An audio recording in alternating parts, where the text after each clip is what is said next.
Thank you, Mr Chair. I am delighted to have secured a debate on this very important issue, and I thank my colleagues on the Backbench Business Committee for supporting this debate. We are approaching World Pre-Eclampsia Day on the 22nd of May, and so this debate is timely.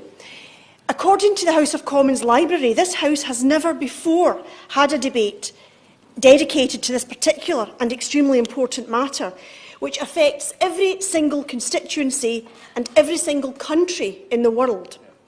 So while I'm very surprised by that lack of a previous debate at any time, I am delighted that we're here today and we will put that right and have what I hope is a constructive, illuminating and considered debate. Although, Mr Chair, I do have to say, before I proceed, that I'm extremely disappointed at the apparent lack of concern across the House, as you can see from the numbers in the chamber today. It is really most disappointing, and women and families who are concerned about pre-eclampsia, I'm sure, will be equally disappointed at the poor turnout.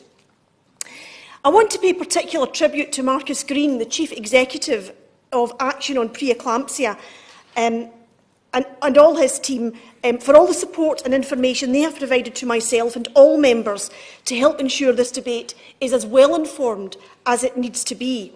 And I applaud the work done by Marcus, his team and others, such as the University of Liverpool, and all who work in this field, expending huge personal and professional efforts to combat and better understand the appalling condition of pre-eclampsia. I want to thank those who researched this particular illness to help us better treat and manage this condition, as their work is ultimately about improving survival rates of mothers and babies when this condition occurs. Pre-eclampsia is a very serious disease related to high blood pressure and can strike out of the blue with no apparent warning. It is worth noting that the word eclampsia is Greek for the word lightning. It can strike any pregnant woman, most notably in the second half of pregnancy or up to 6 weeks after delivery. It is a symptom of new-onset hypertension and significant protein in the urine after the 20th week of pregnancy. There is no cure for pre-eclampsia as yet, and that is why treatment and management of the condition matters so very much. Identifying pre-eclampsia early is so important for both mothers and babies. It can literally mean the difference between life and death. We know that globally, pre-eclampsia accounts for 14% of all maternal deaths, killing 40,000 women every year. 5 women every hour die from complications in pregnancy related to pre-eclampsia. Not surprisingly, poor outcomes for mother and baby are associated with poor care, which is most often found in low-income countries. But of course, across the United Kingdom, our NHS services still face challenges, quite important and significant challenges with regards to pre-eclampsia. And I know that the Honourable Lady for North Oxfordshire suffered a stillbirth due to pre-eclampsia, and she herself was very sorry not to be here today. My personal interest in this issue was sparked by the death of my own son, Kenneth, who was stillborn 2 days after his due date, after his birth was delayed, whilst he was still alive and healthy. No reason was given for this delay. In fact, when I reported back to the hospital the same day in terrible pain, a few hours after being told my baby would not be delivered that day as planned, I met with obstruction and argument. I was told to go home repeatedly as there was nothing wrong. How this could have been established when I was not examined was a question that was never answered, either then or since. At that time, my husband insisted that I be admitted to hospital. Had he not done so, I was later informed, I would certainly have died. According to a leading consultant obstetrician, Professor Edward Shaxted of Northampton General Hospital, had Greater Glasgow and Clyde NHS reacted to the clear signs of my pre-eclampsia when I attended the maternity unit in pain, our otherwise healthy 8-pound 7-ounce son would in all likelihood have survived. My husband and I commissioned a report from Professor Shaxted after waiting over a year in vain for NHS Greater Glasgow and Clyde to engage with us following the stillbirth. As it was, when I reported to the hospital, I was neither examined, tested nor treated, but was, bizarrely, injected with morphine twice. By the following morning, baby Kenneth was dead. I had developed a very severe form of pre-eclampsia called HELP syndrome. This condition is life-threatening to mother and baby, and not only did my baby die, my husband was summoned to be told to say his goodbyes to me, as I was not expected to survive following a rupture of the liver. I was in a critical condition and spent a number of weeks in a high dependency unit.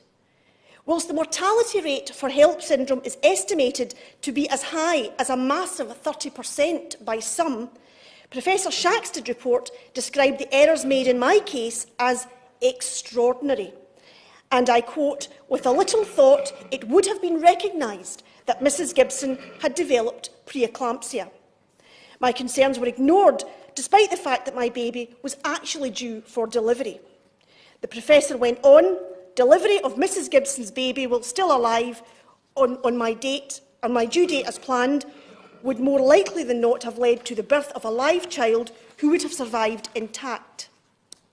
This conclusion was echoed by Professor Benjamin Stenson of Edinburgh Royal Infirmary, from whom we also commissioned a report. And I do not believe this experience is unique to me, and anecdotally, I know it is not. We must continue to strive to do better at monitoring pregnant women and listen to what they tell us. Now, I mention these things because dealing with pre-eclampsia, looking out for pre-eclampsia, being aware of pre-eclampsia must be on the radar of all professionals dealing with expectant mothers on the front line. Recognition of this condition, early intervention is of course vital, but when the signs are present, it is important they are not missed. Overall, maternal mortality across the UK has much reduced over the generations, but there must be no room for complacency, as there appear to be in my case, and I know has been the case in others. In my case, I was labelled as high risk, having undergone 5 years of IVF and been over 40. Mistakes, when they are done, cannot be undone, but if we do not learn from them, then that is disgraceful and completely unacceptable. So despite low levels of maternal deaths, there are still unacceptable levels of stillbirths and babies born prematurely and or underweight because of pre-eclampsia, and we have significant numbers of women suffering from pre-eclampsia in pregnancy. We know that screening and diagnosis are the cornerstones of safe management, and deaths are preventable with good, quality, routine antenatal care in pregnancy and evidence-based guidelines for antenatal care and the management of hypertension in pregnancy. Yet, according to the House of Commons Library, no NHS in the UK collects official statistics on the specific number of women who develop pre-eclampsia during pregnancy. Now, we do know that in the UK there are around 2 maternal deaths due to pre-eclampsia every year, but no figures are collected or recorded as to how many babies die due to pre-eclampsia-related issues, although research by Imperial College London puts the figure at around 1,000 babies each year across the UK. We have no information published as to how much pre-eclampsia costs the NHS across the UK. The lack of detailed information on this issue is, I think, quite staggering, and I urge the Minister to seek to ensure that such information is collected and recorded. And I will be lobbying the Scottish Government in Scotland to do the same. We need clear information so that we know the true scale of the challenge we are dealing with, because we are dealing with a significant challenge, and one of the keys to meeting such a challenge is clear information. And this is a complex illness, since it cannot be predicted with certainty who will develop pre-eclampsia or what causes it, although risk factors can be identified, such as those with a strong family history of it, the mother perhaps being over 40 years old, mothers who are overweight or obese, and there appears to be evidence to suggest that Black and Asian women are more likely to develop it than white women, and that requires further investigation. It seems that Black women are 5 times more likely to develop preeclampsia than white women, and Asian women are twice as likely to develop it. We need to better understand why that is and treat such patients accordingly. There is also evidence to suggest that women who develop preeclampsia in pregnancy, compared to those who don't, are at greater risk of developing cardiovascular disease and kidney disease in the longer term, which also shortens their life expectancy. At the moment, no part of the UK has standard care pathways to monitor the long-term health of women who have had preeclampsia, and that needs to change. I urge the Minister to address this in her summing up, and I will be continuing my conversations with the Cabinet Secretary for Health in Scotland, Jean Freeman MSP, on this matter. The only cure for preeclampsia, if you can call it a cure, is the delivery of the baby. But this can often mean delivering a baby dangerously, prematurely, and that throws up all kinds of moral dilemmas and is not always a straightforward matter. But of course, this is a progressive condition and it gets worse, so very careful and close monitoring of mother and baby is needed. We know that babies who are born underweight or prematurely are at greater risk of cardiovascular disease and diabetes in later life. So we need ongoing research to find better treatments that can reduce the risks to children whose mothers suffer from preeclampsia. And I want to say a little bit today about the placental growth factor tests, or PGLF, because the symptoms and signs of preeclampsia are not always reliable or consistent, meaning that women may be admitted to hospital unnecessarily or have a severe case of preeclampsia and go undiagnosed. And I, like too many other women, know how tragic that can be. This new blood test indicates whether an expectant mother has the disease and, when used in women with suspected preeclampsia, can reliably indicate who will need delivery soon. It can reliably indicate whether the baby is at risk and can also show who needs to be admitted to hospital, requiring intensive monitoring to determine when delivery should take place, and who is safe to discharge to go home. This means that several other tests, which may not be so reliable, don't need to happen, saving our hospitals time and other resources.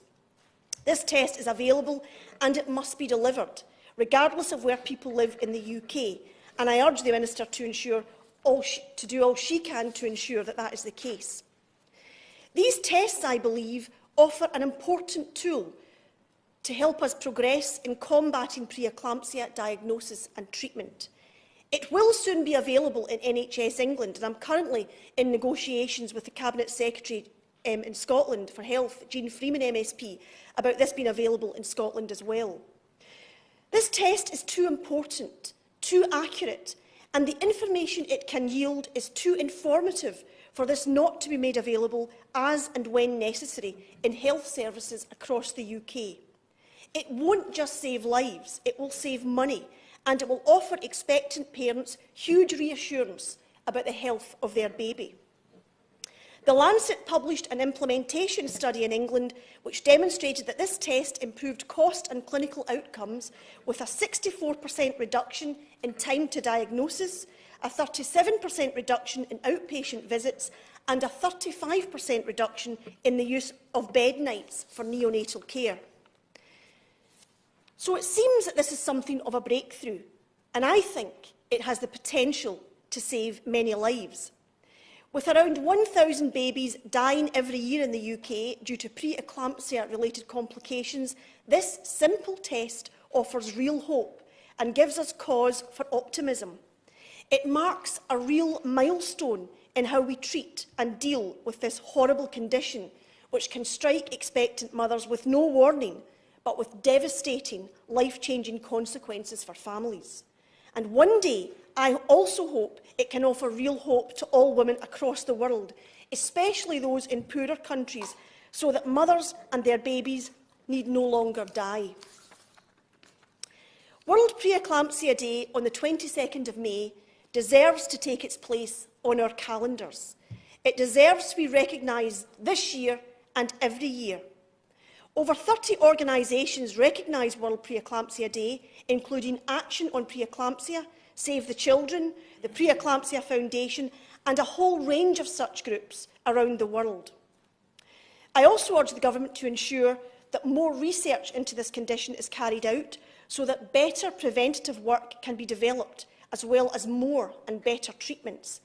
I urge the Minister to do all she can to ensure that women are educated about this condition, how they might mitigate it, and how they themselves might recognise it. Today's debate, as we approach this important day of World Pre-Eclampsia, matters.